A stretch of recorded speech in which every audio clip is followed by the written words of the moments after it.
Hello friends, स्वागत है आपका सब कुछ सिंह चैनल पे। और आज के इस वीडियो में हम लोग बात करेंगे होली काउ के नए इशू WOME यानी कि वेपन ऑफ मास एक्सटिंक्शन को लेके।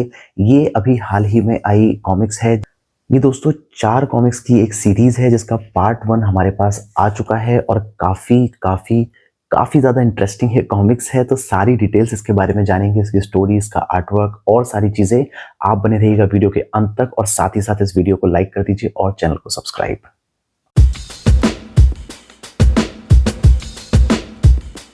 दोस्तों वोम की हम बात करें, WOME यानी कि वेपन ऑफ मास एक्सटिंक्शन एक सीरीज है। लास्ट असुरन जो भी हमने हाल ही में सीरीज पढ़ी है होली काउ की तरफ से, उसी के आगे की स्टोरी इसमें चलती है। देश और या कहें जो असुरन है उसको लेके उसका स्टोरी का जो सेंटर है वो ये बंदा ही रहता है।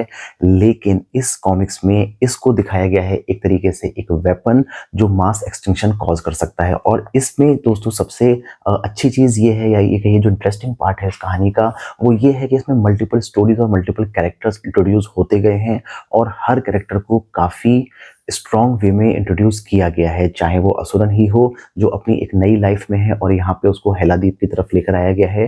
हेलादीप की अपनी स्टोरी भी जो पास्ट है वो दिखाया गया है। एक सोर्ड है जिसको वील्ड करना है, कौन उसको वील्ड करेगा ये भी देखने वाली बात होगी। लेकिन जो हमारा असुरन है, जो हमारा देश है, इसके सपनों में भी ये सोर्ड एक तरीके से आ रही है।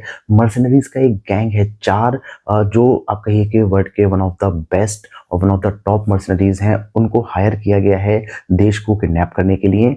क्योंकि इसके ब्लड से एक वेपन बनाने की कोशिश की जा रही है। कैसा वो वेपन है, कौन वो लोग हैं, वो सब तो जब आप इस कॉमिक्स को पढ़ेंगे तो ज़्यादा बेटर समझ पाएंगे, ज़्यादा बेटर उन कैरेक्टर्स से इंट्रोड्यूस हो पाएंगे। तो एक तो ये स्टोरी चलती है जिसमें देश को उस साइंटिस्ट के पास लाने का काम इन 4 मर्सनरीज को दे दिया गया है। और मर्सनरीज का रोल भी सिर्फ इतना नहीं है कि आए और फाइट किया, मल्टीपल टाइम्स वो आपको इसमें दिखेंगे और मल्टीपल रोल वो प्ले करते दिखेंगे। उसमें चारों कैरेक्टर्स अपने आप में यूनिक हैं, सबकी अपनी अपनी एक स्पेशलिटी है जो आपको सोचने पे मजबूर करेगी। क्या इन मर्सनरीज का काम सिर्फ और सिर्फ इसको किडनैप करने का ही था, या और डेप्थ में ये जा सकती है? इसके अलावा दोस्तों एक और कैरेक्टर इसमें आपको देखने मिलेगा जो है यक्ष। वो अपने एक डॉग के साथ यहाँ पे हेलादीप को बचाने के लिए निकला है। कहाँ से उसकी पावर्स आ रही हैं, क्या उसकी पावर का सोर्स है, ये भी अभी आपको थोड़ा सीक्रेट रहेगा। लेकिन जिस तरीके से इस कैरेक्टर को इसमें लेकर आए हैं वो भी काफी ज्यादा इंटरेस्टिंग इस कहानी को बना देता है। इसके अलावा इसमें एक और कहानी चल रही है जो कहीं ना कहीं कनेक्टेड है मेन स्टोरी से, जिसमें माया फाइट कर रही है और या कहिए कि एक लीड को फॉलो करते हुए वो एक्सपोज करना चाहती है एक कल्ट को जो रिस्पॉन्सिबल है बच्चों की किडनैपिंग में। और वो क्या कल्ट है और क्यों उसके सुपीरियर्स का साथ नहीं दे रहे और किस तरीके से वो आगे बढ़ती है और किस तरीके से वो आगे फंसती है, ये सारी चीज़ें बड़ी इंटरेस्टिंग वे में इस कहानी में आती हैं। और इन द एंड एक और सुप्रीम पावर कैरेक्टर इसमें इंट्रोड्यूस होता है जिसमें जिसका नाम लिया गया है ऑब्सीडियन।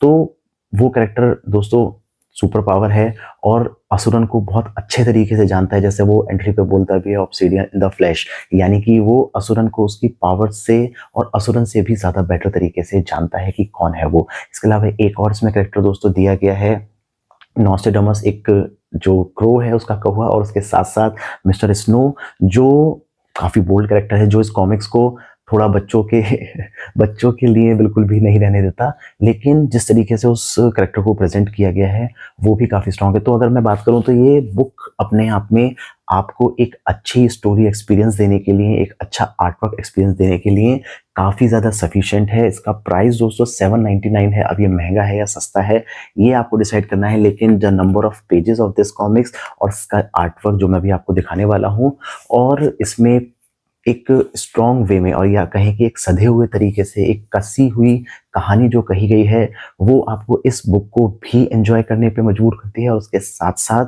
आपका जो एक्साइटमेंट है, आपका जो कहें कि इंतजार है आने वाले पार्ट्स के लिए, वो और ज्यादा बढ़ा देती है। तो अगर आपने असुरन के पिछले पार्ट्स नहीं भी पढ़े हैं तो इस कॉमिक्स को आप अगर पढ़ेंगे तो आप इससे रिलेट कर पाएंगे। ऐसा नहीं है कि असुरन के पिछले सारे पार्ट्स आपको पढ़ना मैंडेटरी हो जाता है तभी आप इसको पढ़ेंगे। आप इसको एक फ्रेश स्टार्ट कर सकते हैं मेरी तरह। मैंने भी असुरन को बहुत ज़्यादा डिटेल में नहीं पढ़ा है, बेसिक बेसिक उसका इंट्रोडक्शन ही ले पाया हूँ। और जो मल्टी स्टारर थे उसमें इसको मैंने देखा है, लेकिन इस बुक को पढ़ने के बाद मैं इससे पूरी तरीके से रिलेट कर सकता था। तो आप एज अ फ्रेश स्टार्ट भी इस बुक को कर सकते हैं। अब एक नज़र दोस्तों डाल लेते हैं इस बुक की क्वालिटी पे, इसकी आर्ट क्वालिटी पे और इसमें किए गए बाकी सारे जो भी डिटेलिंग्स हैं उन सबको एक बार क्लोजली देख लेते हैं। तो ये है दोस्तों वेपन ऑफ मास एक्सटेंशन का कवर, जिसको अभिलाष पंडा और विवेक गोयल जी ने बनाया है और प्रसाद पटनायक जी की इस पे कलरिंग है। तो कवर आर्ट भी दोस्तों काफ़ी खूबसूरती से ये बनाई गई है, आप क्लोजली अगर इसको देखें तो। और बैक पैनल की हम बात करें तो बैक में इंटरनल आर्ट का ही एक पैनल लिया गया है और यहाँ पे एमआरपी और ये सारी डिटेल्स। और जिसको ओपन करें अगर हम, तो इसमें दोस्तों जो इलस्ट्रेशन है वो तदम यादव जी की है, विवेक गोयल हैं और गौरव श्रीवास्तव। तो तीनों ही मंझे हुए आर्टिस्ट हैं। विजय रविंद्रन की इसमें दोस्तों कहानी है, कलर्स प्रसाद पटनायक के हैं, बाकी डिटेल्स दोस्तों आप देख ही सकते हैं। तो इसमें दोस्तों अगर मैं आपको आर्टवर्क के कुछ पैनल्स दिखाऊं तो ये शुरुआती आर्टवर्क ही दोस्तों काफ़ी ज़्यादा अच्छा है। इंटरनल पैनल्स अगर आप देखें बिना स्पॉइलर के तो काफ़ी ज़्यादा खूबसूरत दोस्तों ये आर्टवर्क रहता है। यहाँ पे आपको विवेक गोयल जी का आर्टवर्क देखने मिल जाता है और ये पार्ट्स कुछ।